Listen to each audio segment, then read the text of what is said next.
விஜய் மாதிரியான வெறும் நடிப்பை மட்டும் மூலதனமாக வைத்திருந்த ஒருத்தர் அதிகாரத்திற்கு வந்து அமர்ந்திருக்கிறார். இது நெருக்கடியா அப்படின்னு கேட்டா அது நெருக்கடி இல்லை, அதை எதிர்கொண்டலாம். ஒரு கல்ட்டு கையில பாலிடிக்ஸ் போய் சேர்ந்திருக்கு. தத்துவ அரசியல் பேசிக்கிட்டு இருந்த ஒரு மண்ணில் கும்பல் அரசியல் பேச தொடங்கி இருக்கிறார்கள். கும்பல் அரசியல் எங்கெல்லாம் நிகழ்ந்ததோ அங்கெல்லாம் RSS வேரூன்றி வளர்ந்திருக்கிறது. RSS வேறு பிடிக்க வேண்டும்னா தத்துவ அரசியலை தூக்கி எறிஞ்சிட்டு அந்த இடத்துல கல்ட்டு பாலிடிக்ஸ் பேச ஆரம்பிக்கும். இன்னைக்கு எதை பேசினாலும் ஒரு பிரைம் இஷ்யூ நடக்குது, அந்த இஷ்யூவை பேசினா உடனே டைவர்ஷன். நீட்டுக்கு எதிராக நாம போராடினா ஜனநாயகன் படத்தை முடக்கிறதுக்கு தான் நீ நீட்டுக்கு எதிராக போராடுறியான்னு டைவர்ஷன் பண்றது. ஏன்னா நாங்க என்ன விஷயம் பேசிட்டு இருக்கோம், நீ என்ன நிறுத்துற? அன்னைக்கு வந்து காங்கிரஸ் உடை போர்த்தி கொண்டு பல ஹெச்ராஜாக்கள் உளவி இருக்கிறார். அது நமக்கு இன்னைக்கு தான் இந்த புத்தகங்கள்லாம் படிக்கிற போது தான் தெரியுது. உடனே வந்துருவாங்க அந்த காங்கிரஸ் கூட தானே கூட்டணி வச்சீங்க அப்படின்னு. ஒரே ஒரு விஷயம் தான் நான் மீண்டும் மீண்டும் சொல்றேன், பல இடங்கள்ல சொல்லியிருக்கிறேன். இந்த நாட்டில் காங்கிரஸால் அதிகம் துன்பப்படுத்தப்பட்ட கட்சி, அதிகம் பாதிப்புக்கு உள்ளான கட்சி திராவிட முன்னேற்ற கழகம் மட்டும்தான். ஆனாலும் காங்கிரஸோட நாங்க போய் நின்னதுக்கு ஒரே ஒரு காரணம் தான், இந்த நாடு மதவாதத்தினுடைய கோரப்பிடியில் சிக்கிடக்கூடாது. ஒரு வெளிப்படையான சங்கியா மறைமுகமான சங்கியாங்கிறப்ப வெளிப்படையான சங்கியை எதுக்கிறதுக்கு எங்களுக்கு மறைமுகமான சங்கி உதவுனா தேவல. இந்த 4 புத்தகங்கள்ல அவசர நிலைக்கு எதிராக கலைஞரனுடைய உரை அப்படிங்கிற ஒரு புத்தகம் தான் எனக்கு கொடுக்கப்பட்டிருக்கிறது. இதை பத்தி பேசுங்க அப்படின்னு கேட்டாங்க. நான் வந்து சொன்ன உடனே புக்கை எப்ப என்ன கொண்டு வந்து கொடுக்குறீங்க அப்படின்னு, சரி கொஞ்சம் படிச்சுட்டு போவோம் புக்கை அப்படின்ட்டு எப்ப என்ன கொண்டு வந்து கொடுக்குறீங்க அப்படின்னு, செவ்வாய்க்கிழமை கொண்டு வந்து கொடுத்துட்றேன்னு.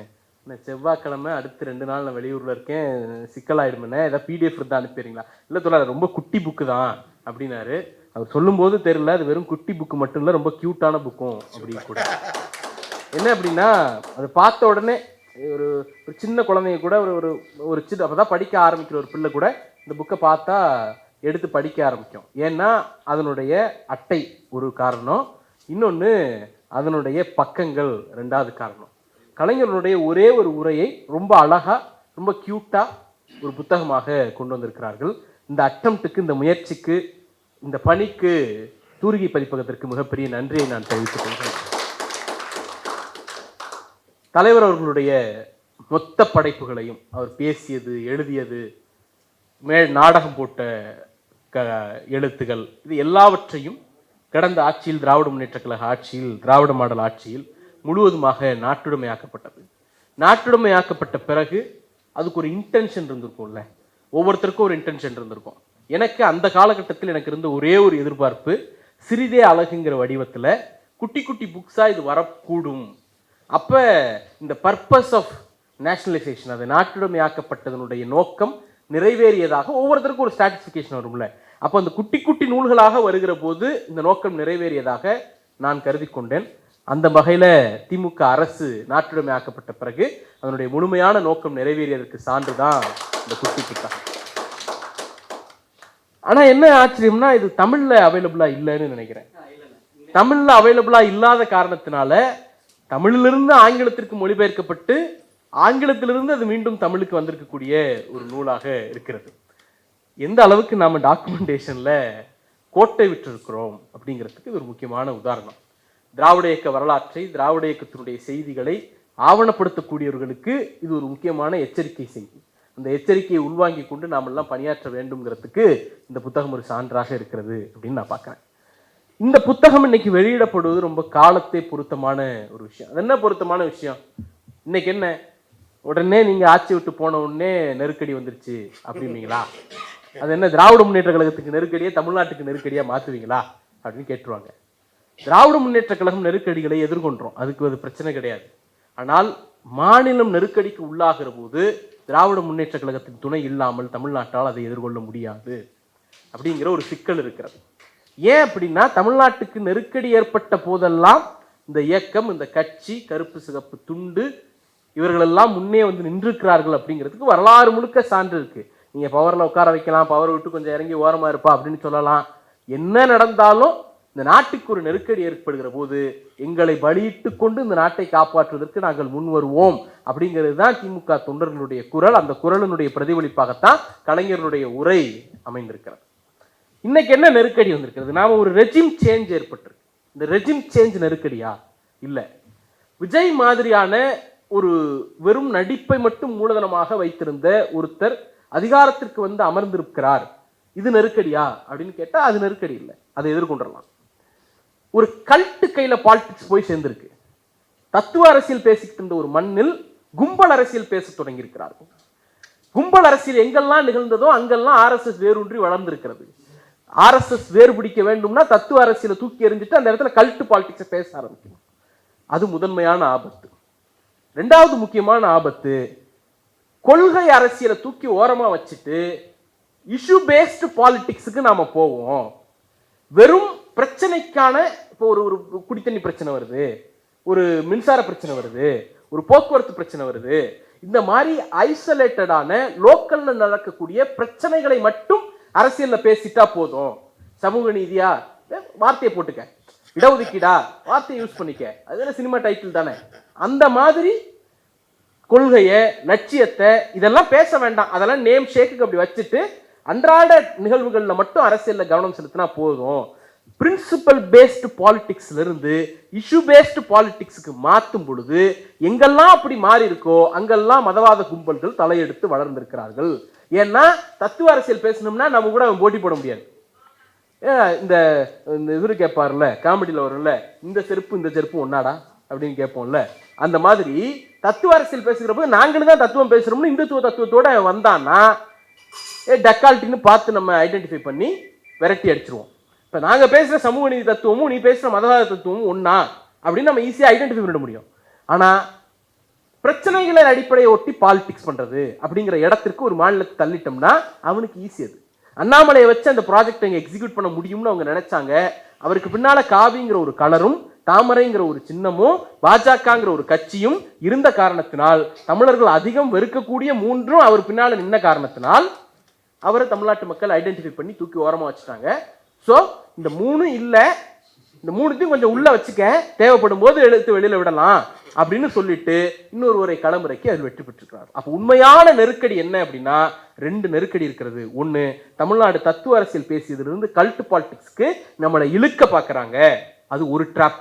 ரெண்டாவது, ஐடியாலஜிக்கல் பாலிடிக்ஸ்ல இருந்து இஷ்யூ பேஸ்டு பாலிடிக்ஸுக்கு நகர்த்த பார்க்குறாங்க, இது ரெண்டாவது ட்ராப்.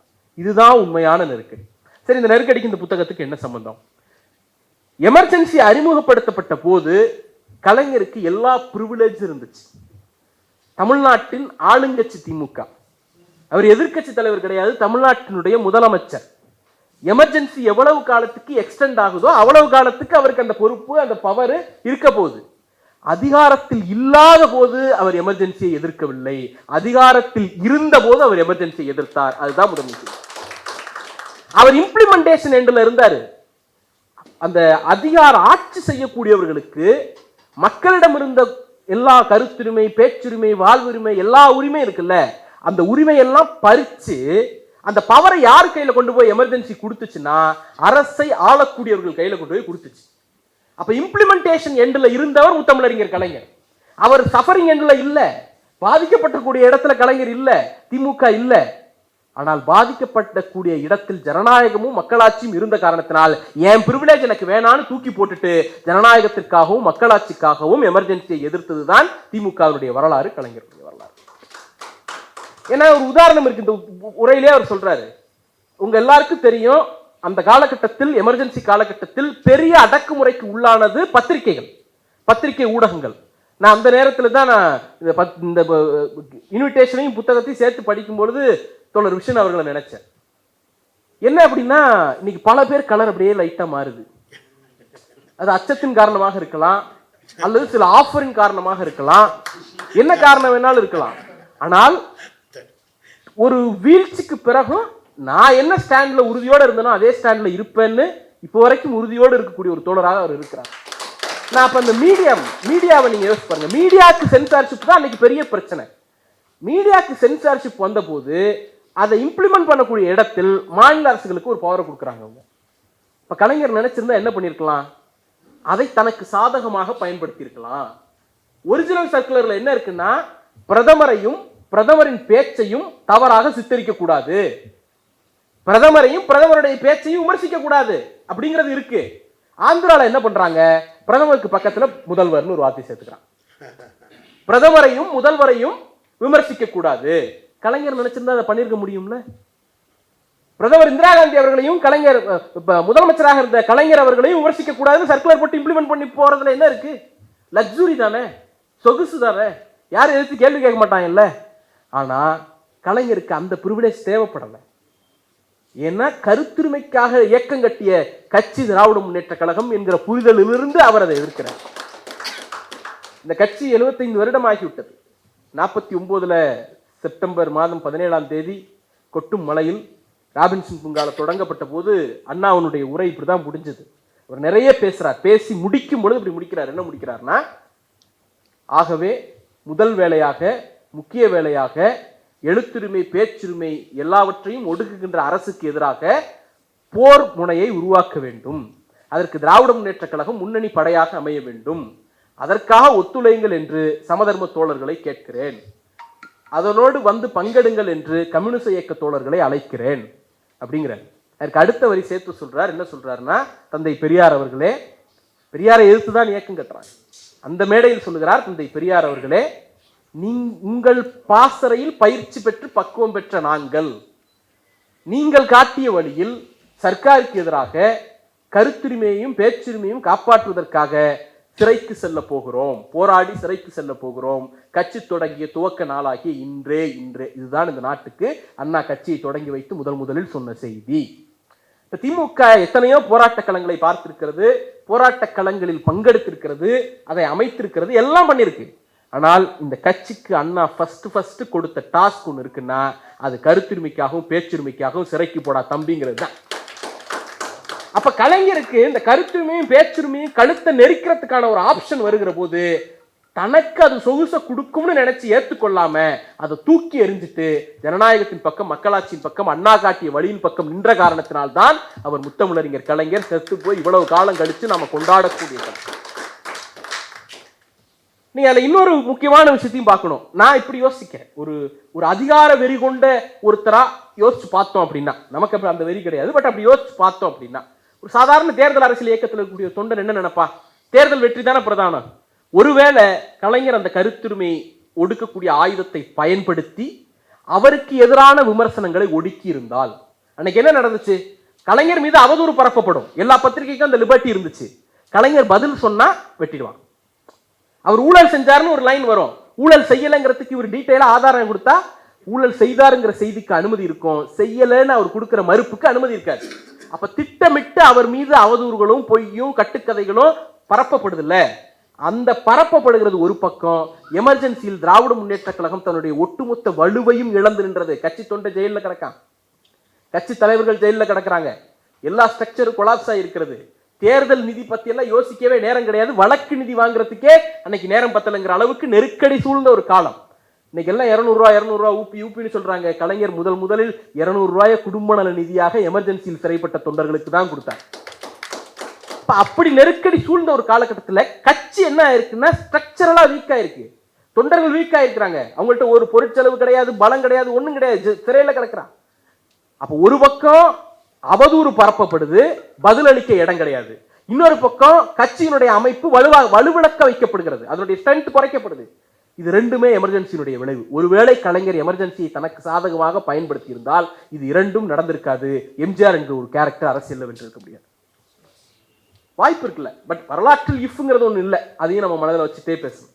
அப்போ அந்த இதெல்லாம் தூக்கி போட்டுட்டு இந்த எல்லா பிரிவிலேஜையும் தூக்கி எறிஞ்சிட்டு இந்த நாட்டினுடைய மக்களாட்சியும் ஜனநாயகமும் காப்பாற்றப்பட வேண்டும் என்பதற்காக சிறை கொட்டடியில் தன் கட்சியை கொடுத்து விட்டு நின்ற தலைவர் முத்தமிழறிஞர் கலைஞர். அதனால தான் அவர் இவ்வளவு கொண்டாடுறோம். இன்னைக்கு எதை பேசினாலும் ஒரு பிரைம் இஷ்யூ நடக்குது, அந்த இஷ்யூவை பேசினா உடனே டைவர்ஷன். நீட்டுக்கு எதிராக நாம போராடினா ஜனநாயகன் படத்தை முடக்கிறதுக்கு தான் நீ நீட்டுக்கு எதிராக போராடுறியான்னு டைவர்ஷன் பண்றது.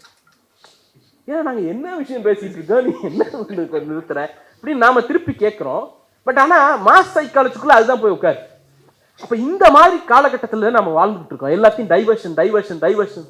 பிரதான பிரச்சனை குறித்து நம்ம யோசிக்கவே கூடாது, பிரதான பிரச்சனை குறித்து நம்ம சிந்திக்கவே கூடாது என்கிற ஒரு அரசியல் இன்னைக்கு நடந்துட்டு இருக்காது. இன்னைக்கு மட்டும் கிடையாது, அன்னைக்கும் நடக்குது. என்ன நடக்குது? 3 முக்கியமான விஷயம். கலைஞர் எமர்ஜென்சியை எதிர்த்ததுக்கு ஒரே காரணம் அது ஜனநாயகத்திற்கு மக்களாட்சிக்கு எதிரானது, இவ்வளவுதான், வேற ஒண்ணும் கிடையாது. ஆனா அதற்கு சொல்லப்பட்ட எதிர் விமர்சனங்கள் இருக்குல்ல, அதுல முதன்மையான விமர்சனம் கலைஞர் எமர்ஜென்சியை எதிர்ப்பது இந்த நாட்டினுடைய ஒருமைப்பாட்டுக்கு எதிரானது. திராவிட நாடு கேட்ட திமுகவின் முகத்தை அவர் காட்ட விரும்புகிறார். எமர்ஜென்சி எதிர்த்தினா நீ ஆன்டி நேஷனல், இன்னைக்கு அர்பன் நக்சல்னு சொல்ற மாதிரி, இவர் ஆன்டி இந்தியன் சொல்ற மாதிரி, இவங்களுக்கு அப்பனுக்கு அப்பனா அவங்க வாழ்ந்துருக்காங்க. பல ஹெச் ராஜாக்கள் அன்னைக்கு உழவு இருக்காங்க. இன்னைக்கு நம்ம காலத்துல ஒரு ஹெச் ராஜா காவி உடையோட இருக்கிறதுனால தெரிஞ்சிருது. அன்னைக்கு வந்து காங்கிரஸ் உடை போர்த்தி கொண்டு பல ஹெச் ராஜாக்கள் உழவி இருக்கிறார். அது நமக்கு இன்னைக்கு தான் இந்த புத்தகங்கள்லாம் படிக்கிற போது தான் தெரியுது. அப்போ உடனே வந்துடுவாங்க, அந்த காங்கிரஸ் கூட தானே கூட்டணி வச்சிங்க அப்படின்ட்டு. ஒரே ஒரு விஷயம் தான் நான் மீண்டும் மீண்டும் சொல்றேன், பல இடங்கள்ல சொல்லியிருக்கிறேன். இந்த நாட்டில் காங்கிரஸால் அதிகம் துன்பப்படுத்தப்பட்ட கட்சி, அதிகம் பாதிப்புக்கு உள்ளான கட்சி திராவிட முன்னேற்ற கழகம் மட்டும்தான். ஆனாலும் காங்கிரஸோட நாங்க போய் நின்னதுக்கு ஒரே ஒரு காரணம் தான், இந்த நாடு மதவாதத்தினுடைய கோரப்பிடியில் சிக்கிடக்கூடாது. ஒரு வெளிப்படையான சங்கியா மறைமுகமான சங்கியாங்கிறப்ப வெளிப்படையான சங்கியை எதுக்கிறதுக்கு எங்களுக்கு மறைமுகமான சங்கி உதவுனா தேவலை. அண்ணா சொன்னார்ல, என் வீட்டுக்குள்ள திருடம் புந்துட்டாருன்னா எந்த தடி கையில கிடைக்குதோ எடுத்து அடிப்பேன். அது காங்கிரஸ் தடியா, சுதந்திரா தடியா, கம்யூனிஸ்ட் தடியான்னு பார்க்க மாட்டேன். அந்த காங்கிரஸ் தான் திருடனாரு, சாரி அதுல மிஸ் பண்ணிட்டோம் அப்படின்னு பார்க்க மாட்டேன்னார்ல. அந்த மாதிரி நீங்க எங்களுக்கு ஒரு ஆயுதமா இருந்தீங்க, அவ்வளவுதான். ஒரு வழியில சொல்லணும்னா எங்கள் சொந்த வழிகளை தூக்கி எறிந்து விட்டு இந்த நாட்டுக்காக காங்கிரஸோடு போய் நின்றோம், வேற ஒண்ணும் கிடையாது. இப்ப என்ன உடனே எமர்ஜென்சி எழுத்தால நீ காங்கிரஸோட இன்னும்பா இல்லைன்னு சொல்லலையே. அதுக்கு காரணம் இருக்கு, நியாயங்கள் இருக்கு, வரலாற்று ரீதியாக அதுக்கு ஒரு பின்புலம் இருக்கு, அதையும் சேர்த்து பார்க்கணும். இப்ப 3 விஷயம் அவங்க சொல்றாங்க. ஒண்ணு ஒருமைப்பாட்டுக்கு எதிரானது, ஒண்ணு. ரெண்டாவது 20 அம்ச திட்டத்தை இன்ட்ரோடியூஸ் பண்ணாங்க. அந்த 20 அம்ச திட்டம் கலைஞருக்கு பிடிக்கவில்லை, திமுகவுக்கு பிடிக்கல, அதனால அவர் எமர்ஜென்சி எதிர்க்கிறாரு. மூணாவது இந்திரா காந்தி மேலையும் காங்கிரஸ் மேலையும் கலைஞருக்கு கோபம், அதனால எதிர்க்கிறாரு. இந்த 3 விஷயத்தை சொல்லி எமர்ஜென்சி எதிர்ப்பை மட்டுப்படுத்தலாம் அப்படின்னு அவங்க திட்டம் திட்டுறாங்க. ஆனா ஒரே ஒரு விஷயம் மட்டும் புரிஞ்சுக்கணும், நம்ம ஒருமைப்பாட்டுக்கு எதிரானது அப்படிங்கிறதுக்கு கலைஞர் இந்த உரையில ஒரு உதாரணம் சொல்றாரு. என்ன சொல்றாரு அப்படின்னா, 1969 தேர்தலை மனதில் வையுங்கள். எந்த தேர்தல்? குடியரசுத் தலைவர் தேர்தல். இந்திரா காந்தி ஒரு தரப்பும் ஓல்டு காங்கிரஸ் ஒரு தரப்பும் நின்றுக்கிட்டு அவங்க என்ன பண்றாங்க, போட்டி வேட்பாளர் போடுறாங்க. அங்கிருந்து தொடங்குறது தான் பிரச்சனை இவங்க 2 பேருக்கும். அதுல வி.வி. கிரிக்கு ஆதரவாக திராவிட முன்னேற்ற கழகம் ஒரு நிலைப்பாட்டை எடுக்கிறது. ஒருவேளை நாங்கள் ஒருமைப்பாட்டுக்கு எதிரானவர்களாக இருந்திருப்பேமே ஆனால் 69 தேர்தலில் வேறு விதமான நிலைப்பாட்டை எடுத்து இந்த நாட்டில் உள்நாட்டு கலவரமும் ஒருமைப்பாட்டுக்கு குந்தகமும் விளைவிப்பதற்கு காரணமாக இருந்திருப்போம். நாங்க அன்னைக்கு வி.வி. கிரியை ஆதரிச்சதுனாலதான் இந்த நாடு ஒருமைப்பாட்டோடு இருந்துச்சு சொல்றாரு. ஒரு இடத்த அண்ணாவை நம்ம டக்குன்னு நினைச்சு பார்க்கிறோம். அண்ணா மாதவன் எழுதுகிறார், சே மாதவன் அவர்கள் அண்ணா குறித்து எழுதுகிற போது எழுதுறார், மொழிப்போர் முடிஞ்ச பிறகு மொழிப்போரே இந்த நாட்டினுடைய இறையாண்மைக்கும் ஒருமைப்பாட்டுக்கும் எதிரானது, அது திராவிட நாடு கேட்ட திமுகவினுடைய குரல் அப்படின்னு ஒரு விமர்சனம் வருது. அண்ணாவிட்ட இதை நேரடியாக பத்திரிகையாளர்கள் கேட்கிறாங்க. கவனம், பத்திரிகையாளர்கள் நேரடியாக முதலமைச்சரிடம் கேட்கிறார்கள், அடிக்கோடிட்டு. கேட்டபோது அண்ணா பதிலளிக்கிறார். இன்னும் நீங்க அண்ணாவை வியக்கிறதுக்கு இதெல்லாம் முக்கியமான காரணம் ஒரு வரி தான், ஆனா அதனுடைய ஆழத்தை பாருங்க. ஒருவேளை இந்த நாட்டினுடைய ஒருமைப்பாட்டுக்கு எதிரானவராக நாங்கள் இருந்திருந்தால், இந்த நாடு சிதற வேண்டும் என்று நாங்கள் நினைத்திருந்தால் மொழி போரையே நடத்தியிருக்க மாட்டோம். நீ மொழியை திணின்னு அலோ பண்ணிருப்போங்கிற, நீ மொழியை திணின்னு அலோ பண்ணி நீ மொழியை திணிச்சிருந்தா இந்த நாட்டினுடைய ஒருமைப்பாட்டு கெட்டு போயிருக்கும். இந்த நாட்டினுடைய ஒருமைப்பாட்டை காப்பாற்றுவதற்காகத்தான் நாங்கள் மொழி போரையே நடத்தினோம். திருப்பி அடிச்சாரண்ணா. அதுதான் நடந்துச்சு. 69 தேர்தலில் நாங்க ஒரு உறுதியான நிலைப்பாட்டை எடுக்காமல் போயிருந்தால் குடியரசுத் தலைவர் தேர்தலில் இந்த நாட்டினுடைய ஒருமைப்பாடு கெட்டு போயிருக்கும். எங்களுக்கு நீ ஒருமைப்பாடு பத்தி கிளாஸ் எடுக்கிறியா? போர் நிதி மற்ற மாநிலங்கள்லாம் 50,000 1 லட்சம் அப்படின்னு கொண்டு வந்து கொடுத்துட்டு இருந்த போது 6 கோடி ரூபாய் அள்ளி கொடுத்த தமிழ்நாடுக்கும் திராவிட முன்னேற்ற கழகத்திற்கும் நீ வந்து ஒருமைப்பாடு குறித்து கிளாஸ் எடுக்கிறியான்னு கலைஞர் திருப்பி அடிக்கிறார். இன்னைக்கு நாம அதுதானே கேட்கிறோம். RSS பாஜகவை எதிர்த்தா இவர் ஆன்டி இந்தியன், ஆன்டி நேஷனல், ஒருமைப்பாட்டுக்கு எதிராக இருக்கிற அப்படின்னு கேட்கறாங்கல்ல. நீட் பில்லு பாஸ் பண்ணி அனுப்பணும்னா அது வந்து இந்த நாட்டினுடைய இறையாண்மைக்கு எதிரானதுன்னு ஒன்றியத்தினுடைய உள்துறை அமைச்சர் சொல்லக்கூடிய காலத்துல வாழ்றோம்ல. அண்ணா சொன்னதை கலைஞர் சொன்னதை அதே வழியில நின்று நாம சொன்னோம்னா சங் பரிவார் கும்பலின் இந்த அட்டூழியத்தை எதிர்ப்பதற்கு பெயர் தான் இந்த நாட்டினுடைய ஒருமைப்பாட்டை காப்பாற்றுறது. இந்த நாட்டினுடைய ஒருமைப்பாடு சிதறணும் நினைச்சிருந்தா பிஜேபி நாங்க எதிர்க்கவே மாட்டோம். ஏன்னா அந்த இலக்கை நோக்கி தான் இவங்க அதை கொண்டு போறாங்க. நாங்க அமைதியா இருந்தாலும் அந்த இலக்கு நோக்கி நீயே கொண்டு போயிடுவாங்க போது நாங்க எதுக்கு அதை தையதக்கான்னு குதிக்கணும்? இந்த நாட்டினுடைய ஒருமைப்பாட்டை காப்பாற்றுவதற்காகத்தான் பாஜக சங் பரிவார் எதிர்ப்பே. அப்ப இந்த 3 அலைன் ஆகுதுல்ல, அதை குறித்து இந்த உரையில பேசுறேன். அடுத்து வளர்ச்சிக்கு எதிரானது 20 அம்ச திட்டம் மூலமாக இந்திரா காந்தி அவர்கள் இந்த நாட்டில் வளர்ச்சியை கொண்டு வர பாக்குறாங்க. கலைஞர் வளர்ச்சிக்கு எதிரானவர் அப்படின்னு சொல்றாரு. கலைஞர் 2 ரிப்ளை கொடுத்தாரு. ஒன்னு திருப்பி வி.வி. கிரிக்கிட்டே போறாரு. வி.வி. கிரியை நாங்கள் ஆதரிக்கிறதுக்கு இந்திரா காந்தி அவரை ஆதரித்தாருங்கிறது மட்டும் காரணம் கிடையாது. இந்திரா காந்தி கொண்டு வந்த சில ரெவல்யூஷனரி ஸ்கீம்ஸ்க்கு அவர் பின்னணியில் இருந்தார். அந்த காரணமாக நாங்கள் வி.வி. கிரி ஆதரிச்சோம். அது என்ன ரெவல்யூஷனரி ஸ்கீம்னா 2 ஸ்கீமை சொல்றாரு. ஒன்னு மன்னர் மானிய ஒழிப்பை சொல்றாரு, இன்னொன்னு ரொம்ப முக்கியமானதை சொல்றாரு, வங்கிகளை தேசியமயமாக்கியதை சொல்றாரு. 14 வங்கிகளை தேசியமயமாக்குனது. பணத்தோட்டம் எழுதின காலத்துல அண்ணாட்ட போய் வங்கிகள் குறித்து நீங்க ஏன் இவ்வளவு கவலைப்படுறீங்கன்னு கேட்டப்போ அண்ணா ஒன்னே ஒண்ணுதான் சொன்னார். ஒரு நாட்டின் பொருளாதாரம் வளரணும்னா தொழில் வளரணும். தொழில் வளரணும்னா அதுக்கு ரெண்டு தேவை. ரிஸ்க் எடுக்கக்கூடிய மக்கள் திரளும் தொழிலுக்கான மூலதனமும். தமிழர்கள் ரிஸ்க் எடுத்து தொழில் செய்யறதுக்கு தயாரா இருக்கிறாங்க. வங்கிகள் எல்லாம் பிரைவேட் கையில இருக்கிறதுனால வங்கிகள் ஏன் சாதிக்காரனா, ஏன் மதத்துக்காரனா, ஏன் இனத்துக்காரனா, ஏன் மாநிலத்துக்காரனான்னு பார்த்துதான் கடன் கொடுக்கறான். 14 வங்கியில 13 வங்கி உங்ககிட்ட தான் இருக்கு. அதனால எங்களுக்கு கடன் கிடைக்க மாட்டுது. வங்கிகளை எல்லாம் தேசியமயமாக்கினால் தமிழ்நாட்டில் தொழில் வளரும் சொன்னவர் அண்ணா. அதுல இருந்துதான் இந்திரா காந்தியினுடைய 14 தேசிய வங்கிகளை தேசியமயமாக்குறத திராவிட முன்னேற்ற கழகமும் கலைஞர் ஆதரிக்கிறாங்க. இப்ப என்ன சொல்றாரு, இதுதான் வளர்ச்சி, வளர்ச்சிக்காக தான் நான் விவிகிரியை ஆதரிச்சேன் அப்படிங்கிறாரு. அடுத்து முக்கியமானது, நீ என்ன 20 அம்ச திட்டம் 20 அம்ச திட்டங்கிற? 20 அம்ச திட்டம்னா என்ன? வறுமையை ஒழிக்கணும், கிராமப்புறத்துக்கு நகர்ப்புறத்துக்குமான இடைவெளியை குறைக்கணும், மக்கள் தொகையை கட்டுப்படுத்தணும் அப்படின்னு ஒரு பட்டியல் போடுறாங்க. விலைவாசியை கட்டுக்குள்ள வச்சுக்கணும் அப்படிங்கிறதெல்லாம் இருக்கு. அதுல முக்கியமான ஒரு விஷயத்தை கலைஞர் திருப்பி அடிக்கிறார். 20 அம்ச திட்டத்தில் 15 திட்டங்கள் ஏற்கனவே தமிழ்நாட்டில் நடைமுறையில் இருக்கிறது அப்படிங்கிறார். அப்ப நான் வளர்ச்சிக்கு எதிரானவனா? நீ 20 சொல்ற, 15 நான் இம்ப்ளிமெண்ட் பண்ணிட்டேன், நான் இம்ப்ளிமெண்ட் பண்ண நான் வளர்ச்சிக்கு எதிரானவனா அப்படின்னு திருப்பி கேட்கிறார். அதற்கு ஒரு கண்டன தீர்மானத்தை காங்கிரஸ் நிறைவேற்றுது. எப்படின்னா திருப்பி டைவர்ஷன் தானே, எதையும் நேரடியாக எதிர்கொண்டு பழக்கம் கிடையாது இல்ல. சங்கிகளுக்கு சங்கிகளாக வாழ்ந்தவர்களுக்கு நேரடியாக எதிர்கொண்டு பழக்கம் கிடையாது. இன்னைக்குங்க திராவிட முன்னேற்ற கழகத்தோடு தோளோடு தோல் நின்ற காலத்தில் ராகுல் காந்தி இதே சென்னையில என்ன சொல்லிட்டு போனாரு, நீட் தேர்வை விரும்பாத மாநிலங்களில் இருந்து விலக்கு, நோ நீட்ங்கிற ஸ்டாண்ட்ல நின்னாரு. இன்னைக்கு சென்னைக்கு வந்துட்டு போயிருக்காரு, நோ நீட்னு ஒரு வார்த்தை வரல, ஃபேர் நீட்டை பத்தி தான் பேசிட்டு இருக்காரு. அப்ப என்ன அர்த்தம்? ஒரு காலத்துல பிஜேபிய பக்கத்துல வச்சுக்கிட்டு ராமர் கோயில் கட்டக்கூடாது, காஷ்மீருக்கான சிறப்பு அங்கீகாரத்தை ரத்து பண்ணக்கூடாது, பொது சிவில் சட்டம் கொண்டு வரக்கூடாது, ஜோசியத்தை இதுல பாடநூல்ல சேர்க்கக்கூடாதுன்னுட்டு பாஜகவை திமுக கட்டுப்படுத்தி வைத்திருந்ததை போல நோ நீட்ங்கிற ஸ்டாண்டுக்கு காங்கிரஸை திமுக இழுத்து வந்து நிறுத்தி இருந்தது. இன்னைக்கு எங்களை விட்டு வெளில போன உடனே உண்மையான கலர் வெளில வருது, ஃபேர் நீட்னு வருது. நோ நீட்னு சென்னையில சொல்ல வேண்டியதானே, எது தடுக்குது? அப்ப இதே திருப்பி வேலையை அன்னைக்கும் பாக்குறான். என்ன பாக்குறான்? கலைஞர் இந்த 20 அம்ச திட்டத்தை எதிர்க்கிறார் இல்லையா, அதுல 15 அம்சம் எங்ககிட்ட இருக்கு, ஏற்கனவே செயல்படுத்தணும்னு சொல்றதுனால இந்த 20 அம்ச திட்டத்தை மதிப்பிழக்க செய்கிறார். அது ஒரு சாதாரண சலுகைன்னு மக்கள் மத்தியில் காட்ட பார்க்கிறார் அப்படிங்கிறாரு கலைஞர். அதுக்கு இந்த கூட்டத்தில் ரிப்ளை பண்றாரு. என்ன பண்றாருன்னா, நாங்கள் ஒரு விஷயத்தை செய்துவிட்ட காரணத்தினாலேயே அது சாதாரண காரியம் அல்ல அப்படிங்கிறாரு. திராவிட முன்னேற்ற கழகம் பத்தி தொடர்ச்சியாக சொல்லப்பட்டு கொண்டிருக்கக்கூடிய ஒரு விஷயம், சாத்தியமற்றவைகளை அசாதாரணங்களை சாத்தியப்படுத்தியும் சாதாரணமாக்கியும் காட்டிய இயக்கம் திராவிட முன்னேற்ற கழகம். கலைஞர் வேற லாங்குவேஜ்ல சொல்றாரு, நாங்க பண்ணிட்டோங்கிறதுனாலயே அது சாதாரணம் கிடையாது, அது உண்மையிலே அசாதாரணமானது தான், ஆனா அதை நாங்க ஒரு சேலஞ்சா எடுத்துட்டு பண்ணிட்டோம் அப்படின்னு ரிப்ளை பண்றாரு. மூணாவது, இந்திரா காந்தி மேலையும் காங்கிரஸ் மேலையும் அவருக்கு கோவம் அப்படின்னு சொல்றாங்க. அதற்கு கலைஞர் தெளிவா சொல்லிட்டார், நேருவின் மகள் என்கிற அடிப்படையில் எங்களுக்கு ஒரு மரியாதை இருக்கிறது, 14 வங்கிகளை தேசியமயமாக்குனாங்கிற அடிப்படையில ஒரு மரியாதை இருக்கிறது. இந்த மரியாதையெல்லாம் இருக்கிற காரணத்தினாலேயே ஜனநாயகத்தின் குரல் வலையை அந்த அம்மா நெரிக்கும் போது பார்த்துட்டு சும்மா இருக்க முடியாது அப்படின்னுட்டு இந்த உரையை அவர் முடித்துக் கொள்கிறார். இதுல இருந்து நமக்கு 2 செய்தி தான் அவர் ஒன்னு சொல்றாரு. ஒன்னு சிறைச்சாலைகளை அப்பவே எல்லா சீனியர் லீடர்ஸையும் அரெஸ்ட் பண்ணிடுறாங்க. அப்ப கலைஞர் சொல்றாரு, நீங்க ஒரு அட்டம்ப்டை எக்ஸிக்யூட் பண்ணணும்னு நினைக்கிறீங்க, நீங்கள் விரும்பக்கூடிய முடிவு சிறைச்சாலைகளில் கிடைக்காது, அது பேச்சுவார்த்தை மேசைகளில் தான் கிடைக்கும் அப்படின்னுட்டு அவர் ஷேக் அப்துல்லாவை உதாரணமா கொண்டு வரார். 1953 ஷேக் அப்துல்லா கைது செய்யப்பட்டு 22 ஆண்டு காலம் இந்தியாவில் இருக்கிற எல்லா மாநில சிறைச்சாலைகளையும் கொண்டு போய் அடைக்கப்படுகிறார். 22 ஆண்டுகள் சிறையில் அடைக்கப்பட்ட ஷேக் அப்துல்லாவுக்கு வாழ்த்து தெரிவித்து இன்றைக்கு பிரதமர் இந்திரா காந்தி கடிதம் எழுதுகிறார். அதை முதல்வர் ஷேக் அப்துல்லா பெற்றுக்கொள்கிறார். இதை சாத்தியப்படுத்தியது உங்களுடைய சிறைச்சாலை அல்ல, ஜனநாயக பூர்வமாக மக்களாட்சி தான் அப்படிங்கிறார். அப்ப சிறையில் இருக்கக்கூடிய தலைவர்களை விடுவீங்கள் அப்படிங்கிறது தான் அதுல அவர் சொல்லக்கூடிய செய்தி.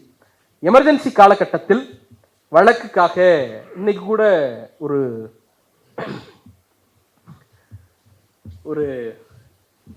என்ன அப்படின்னா, என்ன வார்த்தை பயன்படுத்துறதுன்னு தெரியல, இந்த ஆளுநான் அழகுராஜான்னு சொல்றதா, இல்ல அமைச்சரவையில எல்லாருக்கும் மவுத் பீஸ்னு சொல்றதா, இல்ல ஜவுளிக்கடை அலமாரியை விட கூடுதலான கட்சி வேட்டிகளை அலமாரியில் வச்சிருக்கிறாருன்னு சொல்றதா அப்படின்னு தெரியல.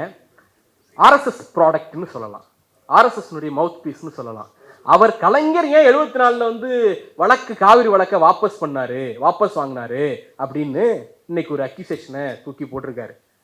ஒருவேளை தன்னுடைய பெயருக்காகவோ வழக்குகளுக்காகவோ அஞ்சி வழக்கை வாபஸ் வாங்குபவராக இருந்திருந்தால் கலைஞர் எமர்ஜென்சியை எதிர்த்திருக்க மாட்டார். இன்னைக்கு நீங்க புரட்சி தலைவர்னு தூக்கி வச்சு கொண்டாடக்கூடியவர் எமர்ஜென்சியை ஆதரித்தார். அவர் தமிழ் சமூகம் கேள்வி கேட்கலையே, கொண்டாட தானே செஞ்சுச்சு. அப்ப தமிழ் சமூகம் கேள்வி கேட்குங்கிறதுக்காக கலைஞர் எமர்ஜென்சியை எதிர்க்கல, அதையும் நம்ம பார்க்கணும். அவருக்கு மனசாட்சி உறுத்தி இருக்கிறது. ஜனநாயகத்தின் குரல் வலை நடிக்கப்படுகிற போது நாம சும்மா இருக்க கூடாது அப்படிங்கிறதுனால கலைஞர் வழக்குகளுக்கு பயந்திருந்தால் எமர்ஜென்சியை எதிர்த்திருக்க மாட்டார். வழக்க வாபஸ் வாங்குறதுல சாதாரணம். அவங்க சொல்றாங்க கமிட்மெண்ட், நாங்க பேசி தீர்த்து வைக்கிறோம்ட்டு, அதனால பண்ணாங்க. அதே கலைஞர் அமைச்சர் காவிரி நடுவர் மன்றம் தான் இன்னைக்கு இவ்வளவு பெரிய தீர்வுகளை கொடுத்துருக்குங்கிறத நம்ம சேர்த்து பார்க்கணும். ஒரு விஷயம் தான் இந்த புத்தகத்துல எனக்கு சஜஷனா சொல்லணும்னு நினைச்சேன். மொழிபெயர்ப்பாளர் எப்படி பார்ப்பாங்க, அதனால சொல்றேன். என்ன ஜென்ரல் நோட்டா சொல்றேன், ஏன்னா அவங்கள்ட்ட நேரடியாக சொல்லணும், அவங்க இல்லாத காரணத்தால் பொதுவான இதை சொல்றேன். இதுல ஒரு இடத்துல என்ன குறிப்பிடுறாங்கன்னா, மொழிபெயர்ப்புல குடிசை மாற்று வாரியம்னு கலைஞர் பயன்படுத்தி இருக்கக்கூடிய ஒரு விஷயத்த நகர்ப்புற வாழ்விட மேம்பாட்டு வாரியம்னு பயன்படுத்திருக்காங்க. அது தவறு இல்லை, ஒரு நாளும் தவறு கிடையாது. ஆனா அதுக்கு ஒரு ஹிஸ்டாரிக்கல் பெர்செப்ஷன் மிஸ் ஆகுது. பயன்படுத்தக்கூடிய வார்த்தைகள்ல இருந்து ஒரு வரலாறு இருக்கு அப்படிங்கிற அந்த அடிப்படையில தமிழ்நாடு நகர்ப்புற வாழ்விட மேம்பாட்டு வாரியம்ங்கிறது நம்ம 2021-26 இருந்து பயன்படுத்தக்கூடிய ஒரு சொல். அதனுடைய முந்தைய பெயர், கலைஞர் வைத்த பெயர், கலைஞர் காலத்தைய பெயர் குடிசை மாற்று வாரியம். அந்த பெயரை குறைந்தபட்சம் பிராக்கெட்லயாவது நாம குறித்திருக்கலாம் அப்படிங்கிறது ஒரு செய்தி. இன்னொரு முக்கியமான விஷயம், இதுல இந்த கூட்டம் தொடங்கியதாக ஜூலை 6, 1975 நிகழ்த்தப்பட்ட உரை அப்படின்னு குறிப்பு இருக்கு. ஆனா அந்த உரையினுடைய முடிவுல பரமத்தி வேலூர் சேலத்தில் நடந்த பொதுக்கூட்டம் ஜூலை 14, 1975ன்னு ஒரு குறிப்பு இருக்கு. இந்த ரெண்டு குறிப்புல எந்த குறிப்புங்கிறத அடுத்த பதிப்புல சரி செய்து போடணும் அப்படிங்கிறது மட்டும்தான் கோரிக்கை. மற்றபடி இன்றைக்கு ஒரு நெருக்கடியை தமிழ்நாடு எதிர்கொண்டிருந்த காலத்தில் நெருக்கடியை திமுக எப்படி எதிர்கொண்டதுங்கிறதுக்கான சாட்சி இந்த புத்தகம். எல்லாரும் சொல்லுவாங்க அவர் சாஃப்டா அப்ரோச் பண்ணாருன்னு. சொல்றது பூரா எமர்ஜென்சி ஆதரிச்சது. கலைஞர் ஒரு நாளும் எமர்ஜென்சியை சாஃப்டா அப்ரோச் பண்ணல அப்படிங்கிறதுக்கு மிக முக்கியமான ஒரு உறுதிமொழி இந்த புத்தகத்தில் இருக்கிறது. என்ன சொல்றாருன்னா, நாம் உறுதியுடன் கூறுகிறோம், இந்திய மக்களாட்சியை பாதுகாக்க எதற்கும் அஞ்சாமல் எந்த போராட்டத்தையும் சந்திக்க தயார். எதிரிகள் எத்தனை பேர் வந்தாலும், சிக்கல்கள் எத்தனை இருந்தாலும் நாங்கள் பின்னடைய மாட்டோம், எமர்ஜென்சியை எதிர்ப்போம் சொல்லிட்டு சொல்றார். எமர்ஜென்சி அறிமுகப்படுத்தப்பட்டது, டிக்ளேர் பண்ணப்பட்டது ஜூன் மாசம் 25ஆம் தேதி 75. இந்த பொதுக்கூட்டம் நடக்கிறது ஜூலை மாசம் 16ஆம் தேதி 75. அவர் ஆட்சி கலைக்கப்பட்டது ஜனவரி மாசம் 30/31/76. ஆனால் 6 மாதத்திற்கு முன்பே கலைஞர் சொல்லுகிறார், இந்த பொதுக்கூட்ட மேடையை விட்டு நான் இறங்கி போனால் என் ஆட்சி கலைக்கப்படலாம், நான் சிறைக்கு போகலாம், ஒரு நாளும் சிறையை விட்டு வெளியே வராமல் இருந்து விடுவேன் என்று நினைக்காதீர்கள். முழுமையாகவோ அரைபிணமாகவோ முழுபிணமாகவோ நான் வெளியே வருவேன், அதிலிருந்து உங்கள் போராட்டங்களை தொடருங்கள் என்பதுதான் கலைஞர் விட்டு சென்ற செய்தி. இன்னைக்கும் நமக்கு அதில் செய்திருக்கிறது. நன்றி, வணக்கம்.